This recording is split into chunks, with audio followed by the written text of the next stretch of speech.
चलिए देखिए, एक प्यारे मित्रों हमारे कमेंट करके रखे थे क्या कि सर आप तो एक ही क्वेश्चन को बार बार रिपीट करवाते, बार बार रिपीट करवाते हैं। अरे लोल, तुम ये बात कहा नहीं समझता है। एक के वो गर्लफ्रेंड पटावे लगी, कितना चक्कर काटे पड़ता था उसका, बहुत ना, तब ना जाके पटा होगा।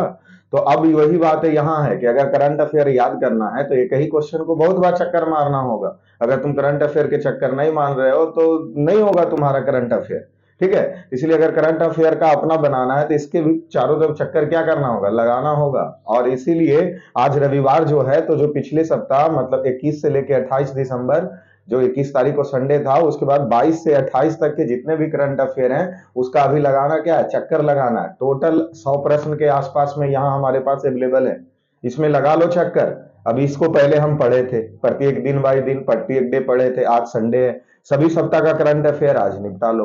अब अगर इसका चक्कर तुम लगा लियो तो समझ लो कि कुछ तो दाल तुम्हारा गल सकता है, अन्यथा तुम्हारा दाल गलने वाला नहीं है। तो चलिए आइए, और अपने दाल को क्या किया जाता है, यहाँ गलाया जाता है। ठीक है, चलिए देखिए, अभी हम सब जो पिछले सप्ताह 22 से लेकर के आज 28 तक अर्थात 27 तक के जितने भी करंट अफेयर, जितने भी क्वेश्चन किए हम, उसी को सबका यहाँ रिवीजन फिर से मारते हैं, वो भी सिर्फ ऑब्जेक्टिव के रूप में, फटाफट फटाफट एकदम। ठीक है ना, क्योंकि चक्कर रखने लगाने समय में टाइम नहीं देखते हो, अरे कितनों बजे धूप है, बरसात है, चलो निकल पड़ते हैं। ठीक है, तो यहाँ फिर क्या है, यहाँ फिर क्या दिक्कत है, यहाँ फिर क्या दिक्कत है, फटाक फटाक आंसर लगाओ, आंसर लगाओ, आंसर लगाओ। देखो आंसर, बहुत सारे प्रश्नों में पिछले स्लाइड में हमारे आंसर भी दिए गए थे, आंसर भी दिया गया था, उससे कोई बात नहीं, फिर भी याद करो। Blue bird black two, blue bird black two उपग्रह का मुख्य उद्देश्य क्या था, छोड़ा गया था ना, भारत के द्वारा ब्लू ब्लैक बर्ड टू छोड़ा गया था ना। इसका मुख्य उद्देश्य क्या था, ये किसकी सैटेलाइट था, किसके सैटेलाइट, अमेरिका का सैटेलाइट था ना। इसका उद्देश्य क्या था, इसका उद्देश्य क्या था, मौसम पूर्वानुमान नहीं, पृथ्वी मैपिंग नहीं, सीधे मोबाइल से संचार। मतलब कि अमेरिका अब इतना दूर पहुंच गया है कि वो अपना सैटेलाइट अंतरिक्ष में ले जाके लॉन्च कर दिया, वो घूमते रहेगा पृथ्वी के चारों तरफ चक्कर। अब टावर की अब जरूरतें नहीं है, अब बाबू सोना बतियावे लगी डायरेक्ट ऊपरे से डायरेक्ट कनेक्टिविटी आएगा। टावर गिर जाए, आंधी आ जाए, तूफान आ जाए, तूफान आएगा तो थोड़ा दिक्कत हो सकता है, नेटवर्क इशू, लेकिन वो भी आ जाएगा ना, फिर भी कोई दिक्कत नहीं, बाबू सोना तुम कर सकते हो, क्योंकि अब अंतरिक्ष में सैटेलाइट लॉन्च कर दिया गया है अमेरिका के द्वारा। कौन सा, ब्लैक, अब देखो ब्लू ब्लैक, अब बाबू सोना ब्लू रहे चाहे ब्लैक रहे, कुछ भी रहे, फिर भी तो बात होबे करेगा। तो blue birds black two, blue birds black two जो उपग्रह है वो डायरेक्ट संचार से, ऊपर से डायरेक्ट कनेक्टिविटी मोबाइल तक पहुंचाएगा, ऊपर से डायरेक्ट कनेक्टिविटी कहां तक पहुंचाएगा, फोन तक पहुंचाएगा। तो अब कोई परेशानी नहीं, बाबू सोना आपको करने में कोई परेशानी नहीं, आराम से कर सकते हो। देखिए, blue blue bird black two किस तकनीक से जुड़ा है, blue bird blue blue birds black two किस तकनीक से जुड़ा है, जीपीएस तकनीक, डायरेक्ट टू कॉल, नहीं बाबू सोना लगी डायरेक्ट कॉल, कोई दिक्कत नहीं, ये रडार और इधर सोलर ये सब कुछ नहीं, डायरेक्ट टू कॉल। ठीक है, डायरेक्ट हेलो, डायरेक्ट हेलो, ऊपर से ही डायरेक्ट हेलो, मतलब वो वहां से फोन लगाएगा, वो फोन कौन सा, वहां, वहां से यहाँ, डायरेक्ट हेलो, नेटवर्क इशू खत्म, नेटवर्क इशू खत्म। यूएसए का, लेकिन ये है ब्लू बर्ड्स ब्लैक टू किसका है, यूएसए का उपग्रह है, जिसको भेजने का कार्य भारत के द्वारा किया गया। ब्लू बर्ड्स ब्लैक टू उपग्रह किस देश का था, अमेरिका, अमेरिका किस देश का, ब्लू बर्ड्स ब्लैक टू किस देश का, अमेरिका का। एकदम फटाक से लगाएंगे, 20 मिनट में प्रश्न हमको लगा देना, क्योंकि हमारा ऑफलाइन बैच है, क्लास 10वां वाला का बैच भी आज लेना। ठीक है, तो 20 मिनट में इसको क्या कर लेना, निपटा लेना। ब्लू बर्ड्स ब्लैक टू किस रॉकेट से लॉन्च किया गया था, LVM launch vehicle machine, LVM-3, Baahubali, Baahubali के नाम से इसको जानते हैं ना, Gaganyaan, Chandrayaan 2, black blue black bird two, blue birds black two इसी रॉकेट से लॉन्च किया गया, LVM-3। आइए, ब्लू बर्ड्स ब्लैक टू किस उपग्रह, ब्लू बर्ड्स ब्लैक टू किस उपग्रह की के कंपनी था, मतलब इस उपग्रह ब्लू बर्ड्स ब्लैक टू उपग्रह को बनाने वाला अमेरिका की कौन सी कंपनियां थी, वो पूछा जा रहा है, कौन सी कंपनियां थी।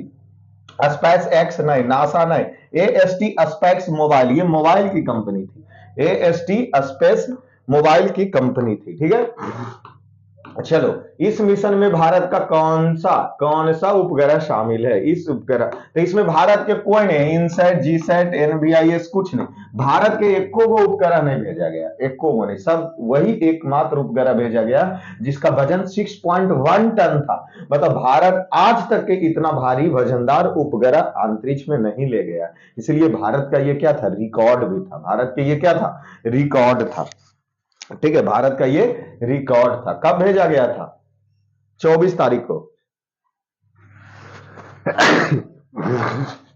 थोड़ा सर्दी का मौसम, ठंडा की वजह सर्दी हो गया, चलिए कोई बात नहीं, क्लास नहीं रुकना चाहिए। ब्लू बर्ड्स ब्लैक 2 उपग्रह किस कक्षा ऑर्बिटल में स्थापित किया जाएगा? लोकल लोकल अर्थ ऑर्बिटल, सबसे निचली कक्षा में इसे स्थापित किया जाएगा। ब्लू बर्ड्स ब्लैक 2 से किसे लाभ होगा? केवल शहरों को। किसे लाभ होगा? केवल शहरों को, केवल सोन से केवल शहर को, केवल शहर को, केवल सेना को, दूर दराज और नेटवर्क रहित क्षेत्र को। ये मोबाइल से संबंधित है, इसलिए नेटवर्क रहित क्षेत्र को लाभ होगा। ब्लू बर्ड्स ब्लैक 2 किस उपग्रह, मतलब किस प्रकार का सेवा प्रदान करेगा? टीवी प्रसारण में, टीवी प्रसारण, रेडियो सेवा नहीं, वॉइस, डेटा और मैसेज, क्योंकि ये मोबाइल से जुड़ा हुआ था। यह उपग्रह मोबाइल टावर के बिना कैसे काम करेगा? मतलब टावर नहीं रहेगा, फाइबर केबल भी नहीं रहेगा, ड्रोन भी नहीं रहेगा, उपग्रह से डायरेक्ट मोबाइल, उपग्रह से डायरेक्ट मोबाइल की कनेक्टिविटी रहेगी। आकाश एनजी क्या है? आकाश एनजी क्या है? बैलिस्टिक मिसाइल है, एयर टू एयर मिसाइल है, सतह से हवा में मार करने वाला। आकाश का नाम आप पहले सुने थे ना, आकाश का पहले नाम आप सुने थे, तो वो सतह से हवा में मार करने वाला, लेकिन एनजी लग गया तो आकाश न्यू जनरेशन, आकाश न्यू जनरेशन है जो सतह से हवा में मार करने वाला बन गया। आकाश एनजी का पूर्ण नाम क्या है? तो आकाश न्यू जनरेशन, आकाश न्यू जनरेशन, आकाश न्यू जनरेशन, आकाश न्यू जनरेशन। चलिए, आकाश एनजी का विकास किस संस्था के द्वारा किया गया था? डीआरडीओ। आकाश एनजी किस संस्था के द्वारा किया गया था? डीआरडीओ। आकाश एनजी का मारक क्षमता लगभग लगभग कितनी है? कितनी दूर तक के वो मार सकता है? तो 70 से 80 किलोमीटर, लेकिन इसमें हम आंसर लगाए थे 30 किलोमीटर, तो इसे आप 30 किलोमीटर ही लीजिएगा। सी 30 किलोमीटर, 30 किलोमीटर दूरी तक के मार सकता है और 15 किलोमीटर ऊंचाई तक के ये गिरा सकता है। आकाश एनजी, आकाश न्यू जनरेशन। चलिए, आकाश एनजी किस प्रकार के लक्ष्य को नष्ट कर सकता है? केवल ड्रोन, केवल हेलीकॉप्टर, लड़ाकू विमान, सभ्य के ऊपर जितना उड़ रहा, ड्रोन रहे, लड़ाकू विमान रहे, चाहे हेलीकॉप्टर रहे, वह सबको नष्ट कर दे सकता है। कौन? आकाश एनजी। कौन? आकाश एनजी। आकाश एनजी में कौन से गाइडेंस प्रणाली का उपयोग हुआ है? केवल radio command, infrared, active radar, active radar Sikar, active radar Sikar. एकदम रडार पर अगर जिसको ले लिया तो उसको मार गिराएगा, रडार पर जिसको ले लिया उसको क्या करके गिराएगा? मार गिराएगा। ठीक है, चलिए 7 नंबर में आइए। आकाश एनजी अधिकतम गति लगभग कितनी है? इसकी गति कितनी है? तो 3 प्लस मैक 3। आकाश एनजी किन बलों में शामिल किया गया? तो इसे वायु सेना में भी दिया गया, थल सेना में भी दिया गया और वायु सेना में भी दिया गया। तो थल और वायु सेना दोनों को दिए जाएंगे आकाश एनजी। चलिए, आकाश एनजी किस का उन्नत संस्करण है? तो आकाश का, क्योंकि आकाश का ही न्यू जनरेशन ये, आकाश का ही ये न्यू जनरेशन। आकाश एनजी की खास विशेषता क्या है? भारी वजन, कम रेंज, तेज प्रतिक्रिया समय, उच्च सटीकता। ये है, एकदम तेजी से जाएगा और अपने निशान को साध को आएगा, तो उच्च सटीकता, तेजी प्रतिक्रिया, उच्च सटीकता। भगवत गीता, चलिए अगले क्या पूछा जा रहा है? भागवत गीता को मद्रास उच्च न्यायालय ने किस रूप में वर्गीकृत किया? धार्मिक ग्रंथ, साहित्य काव्य, नैतिक विज्ञान एवं भारतीय सभ्यता का हिस्सा, ऐतिहासिक ग्रंथ। नैतिक विज्ञान एवं भारतीय सभ्यता का हिस्सा, नैतिक विज्ञान और भारतीय सभ्यता का हिस्सा में इसे शामिल किया गया है। मद्रास उच्च न्यायालय ने कि उस फैसले के न्यायाधीश कौन दिया? कौन कहा था कि धार्मिक के जो वो गीता है वो धार्मिक ग्रंथ नहीं बल्कि नैतिक विज्ञान है? कौन कहा था? अशोक भटनागर, जी आर स्वामीनाथन। कौन है? जी आर स्वामीनाथन। बी नंबर हो जाएंगे, जी आर स्वामीनाथन। चलिए, यह निर्णय किस मामले से संबंधित है? यह निर्णय भूमि नहीं, ये जो धार्मिक ग्रंथ वाला है ये है एफसीआर पंजीकरण। एफसीआर के द्वारा पंजीकरण से ये मामले सामने हैं, क्योंकि जो धार्मिक ग्रंथ है वो एक नैतिक विज्ञान है, ना कि धार्मिक ग्रंथ। ये सबसे पहले मद्रास उच्च न्यायालय के द्वारा कहा गया है। चलिए, न्यायालय ने गृह मंत्रालय के किस आदेश को रद्द किया? मतलब एफसीआर पंजीकरण। देखिए, एफसीआरए पंजीकरण के द्वारा ही यह बातें तय की जाती है कि हमारे देश में क्या मामला, कौन धार्मिक है और कौन धार्मिक नहीं है। इसलिए एफसीआर मामले को रद्द कर दिए गए हैं, और एफसीआर मामला जो लागू करता है वो कौन करता है? गृह मंत्रालय। तो इसी के अस्वीकार कर दिए गए हैं, इसी को क्या कर दिया गया? अस्वीकार कर दिया गया। यह निर्णय के अनुसार भगवत गीता क्यों धार्मिक ग्रंथ नहीं है? मतलब ये क्यों कहा गया कि जो भागवत गीता है वह एक धार्मिक ग्रंथ नहीं है? क्योंकि यह केवल हिंदी में है। गलत बात, क्योंकि यह नैतिक विज्ञान एवं भारतीय सभ्यता का हिस्सा, ये इसलिए उसको बोला गया कि ये एक नैतिक विज्ञान है और साथ में भारतीय सभ्यता का क्या है? हिस्सा। इसलिए गीता है जो धार्मिक ग्रंथ नहीं होगा। चलिए, न्यायालय का यह निर्णय किस वर्ष के आसपास आया? तो अभी 2025 में आए हैं। कब आए हैं? 2025 में यह मामला 2025 में। चलिए, इस फैसले का मुख्य उद्देश्य क्या है? इस फैसले का न्यायालय की क्षमता दिखाना गलत बात है। एफसीआर पंजीकरण के लिए धार्मिक की परिभाषा बदल देना ये सही बात है।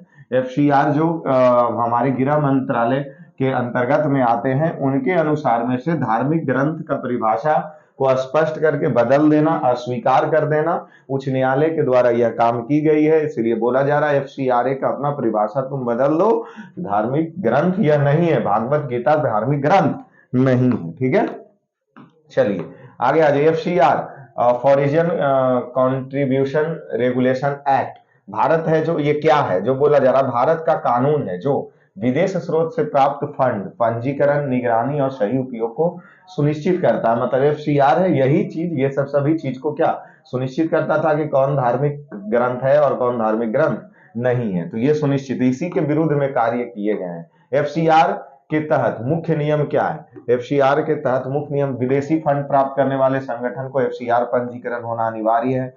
फंड का उपयोग केवल समाज कल्याण एवं निर्दिष्ट उद्देश्य के लिए किया जा सकता है। सरकारी रिपोर्टिंग और ऑडिटर आवश्यक है। गैर कानूनी उपयोग और सुरक्षा खतरे होने पर पंजीकरण रद्द किए जाएंगे।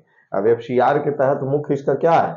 एफसीआर के तहत तो ये विदेशी फंड वाला था ना, विदेशी फंड प्राप्त करने वाले एफसीआर में पंजीकरण होना अनिवार्य है। ये है नंबर पहला हो जाएगा। चलिए, राष्ट्रीय प्रेरणा स्थल लखनऊ में है ना। राष्ट्रीय प्रेरणा स्थल का उद्घाटन किसने किया? प्रधानमंत्री नरेंद्र मोदी के द्वारा राष्ट्रीय प्रेरणा स्थल का क्या किया गया? उद्घाटन। राष्ट्रीय प्रेरणा स्थल का उद्घाटन कब हुआ? 25 दिसंबर को। और वहां किसकी स्मृति में ये बनाया गया स्मारक? तो कौन है? सरदार वल्लभ भाई पटेल है। नहीं, गलत बात, सरदार वल्लभ भाई पटेल नहीं, अटल बिहारी वाजपेयी, पंडित दीनदयाल उपाध्याय और एक श्यामा प्रसाद मुखर्जी। कौन कौन? 3 व्यक्ति, अटल बिहारी वाजपेयी, श्यामा प्रसाद मुखर्जी और पंडित दीनदयाल उपाध्याय की स्मृति बनाए गए हैं। कहाँ? लखनऊ, यूपी में। यहाँ राष्ट्रीय प्रेरणा स्थल कहाँ स्थित है? फटाक से लगाओ, लखनऊ। राष्ट्रीय प्रेरणा स्थल कहाँ स्थित है? लखनऊ में स्थित है। राष्ट्रीय प्रेरणा स्थल का उद्घाटन किस अवसर पर किया गया? तो अटल बिहारी वाजपेयी के जन्म जयंती पर, अटल बिहारी वाजपेयी के जयंती पर। राष्ट्रीय प्रेरणा स्थल का मुख्य उद्देश्य क्या है? पर्यटन बढ़ावा, खेल नहीं, महान राष्ट्र नायकों को प्रेरणा देना। महान राष्ट्र नायकों को क्या देना? प्रेरणा देना। इसलिए राष्ट्रीय प्रेरणा स्थल का उद्घाटन किया गया है। चलिए, राष्ट्रीय प्रेरणा स्थल किन महान नेताओं की प्रतिमाएं की मूर्तियां लगी हुई है? अटल बिहारी वाजपेयी, दीनदयाल उपाध्याय, श्यामा प्रसाद मुखर्जी। अटल बिहारी वाजपेयी, दीनदयाल उपाध्याय और श्यामा प्रसाद मुखर्जी। फिर क्या पूछा जा रहा है? राष्ट्रीय प्रेरणा स्थल किस राज्य में स्थित है? यूपी के लखनऊ में। राष्ट्रीय प्रेरणा स्थल का संबंध किस क्षेत्र से है? राष्ट्र निर्माण एवं प्रेरणा। देखो, जो हमारे साथ सुबह मॉर्निंग के 6 बजे वाले लाइव क्लास में क्लासे किए होंगे उनको ये सब पढ़ने की आवश्यकता, मतलब रटने की आवश्यकता नहीं है। पढ़ना तो बाबू सोना का चक्कर तो लगाने हैं, लेकिन उसको ज्यादा जोर दिमाग पर देने की आवश्यकता नहीं है। ये ऑटोमेटिक उसके दिमाग में क्या हो जाएगा? लोड हो जाएगा। ऑटोमेटिक उसके दिमाग में क्या हो जाएंगे? लोड हो जाएंगे। 25 दिसंबर को किस दिवस के रूप में मनाया जाता है? सुशासन दिवस। 25 दिसंबर सुशासन दिवस, क्योंकि अटल बिहारी की जयंती इसी दिन।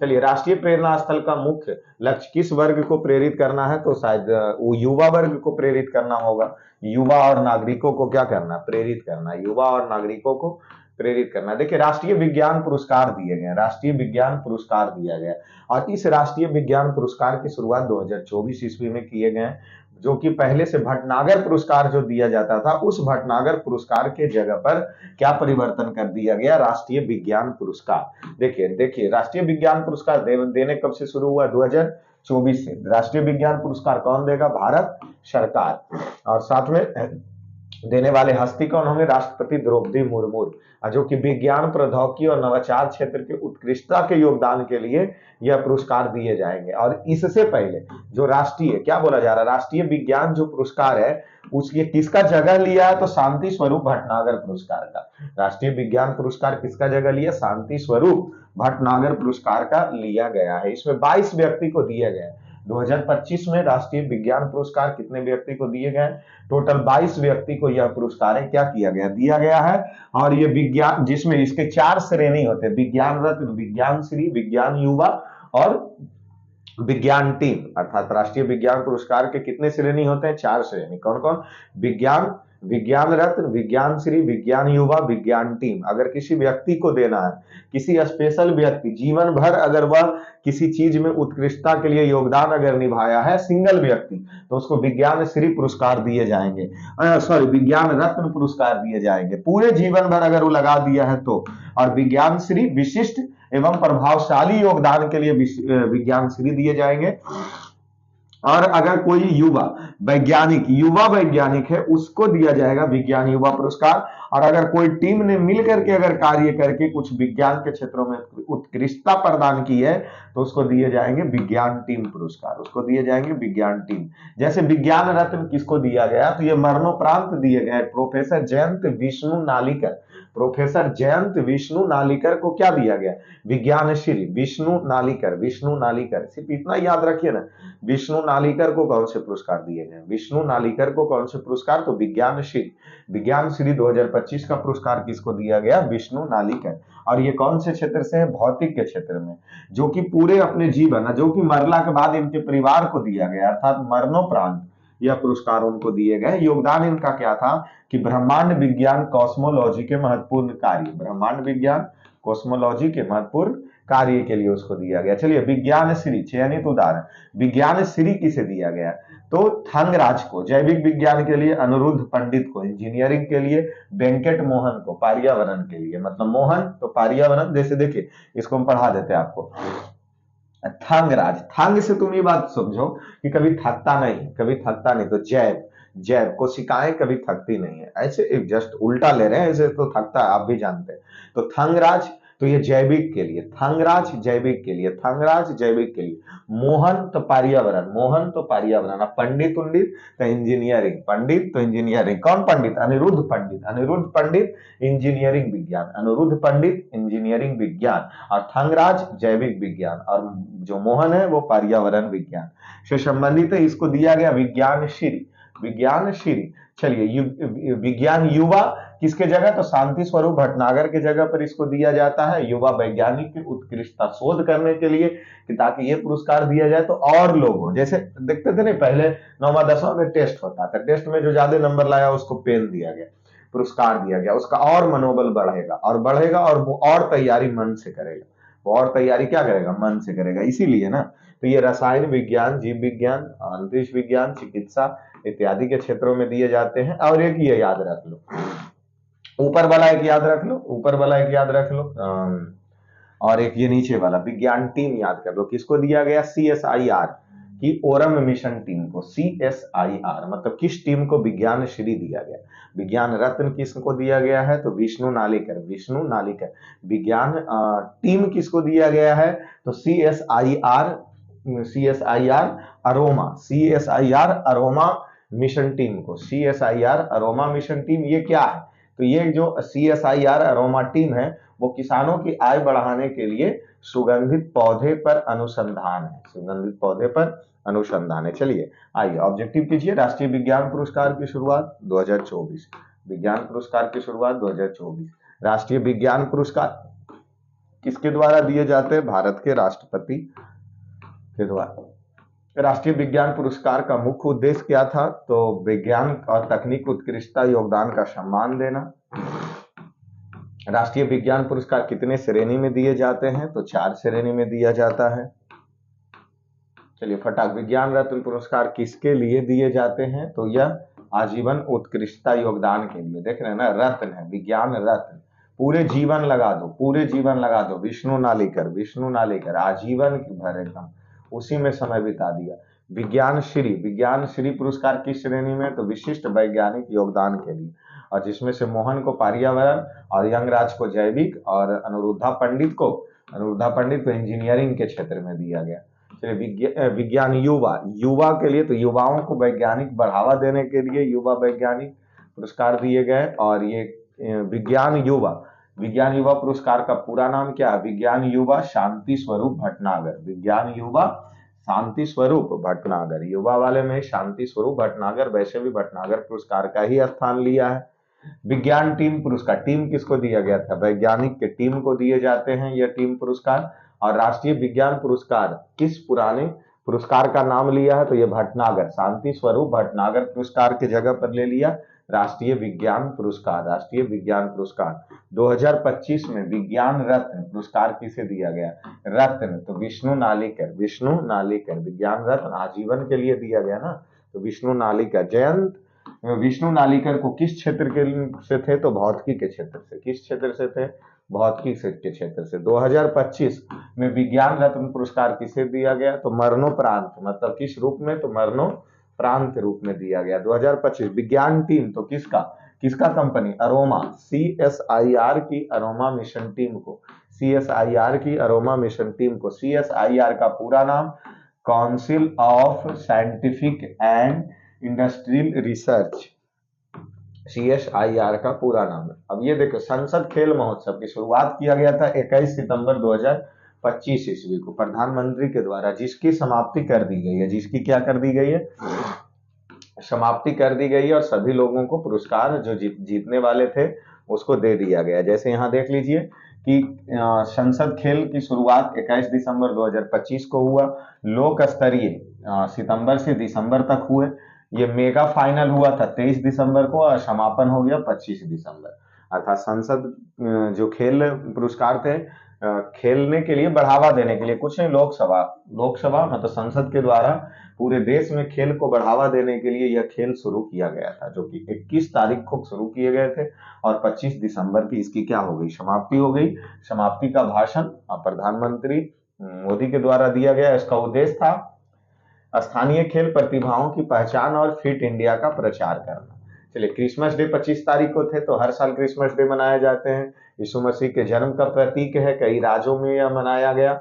और इस दिन प्रधानमंत्री जो कहाँ थे? दिल्ली में थे 2025। वीर बाल दिवस क्रिसमस डे के दिन ही मनाया गया, 26 दिसंबर, नहीं सॉरी, वीर बाल दिवस 26 दिसंबर को मनाया गया। तो सही है, तो वीर बाल दिवस किस तारीख को मनाया गया? नहीं, 26 दिसंबर। वीर बाल दिवस 26 दिसंबर क्यों मनाया गया? वीर बाल दिवस ये समझो, वीर बाल दिवस 26 दिसंबर को क्यों मनाया गया? क्योंकि इस दिन गुरु गोविंद सिंह के 4 वो पुत्र जो थे, उन चारों पुत्र को जो दीवार में कुचला करके मार दिया गया, उन्हीं के यादगार में वीर बाल दिवस मनाया गया। ठीक है, और ये 26 दिसंबर को मनाया गया। वीर बाल दिवस कब मनाया गया? 26 दिसंबर को वीर बाल दिवस मनाए गए। गुरु गोविंद सिंह के चारों साहिबजादों की वीरता बलिदान के याद के लिए, वीरता बलिदान के याद के लिए। देखिए, गुरु गोविंद सिंह के 4 पुत्र थे। गुरु गोविंद सिंह के 4 पुत्र थे। एक की मृत्यु 18 वर्ष, दूसरे की मृत्यु 14 वर्ष, तीसरे की मृत्यु 9 वर्ष और चौथे की मृत्यु 7 वर्ष के आयु में। जो चौथे थे उसको दीवाल में चुनवा दिया गया था। अब इन चारों पुत्र के याद में ही 26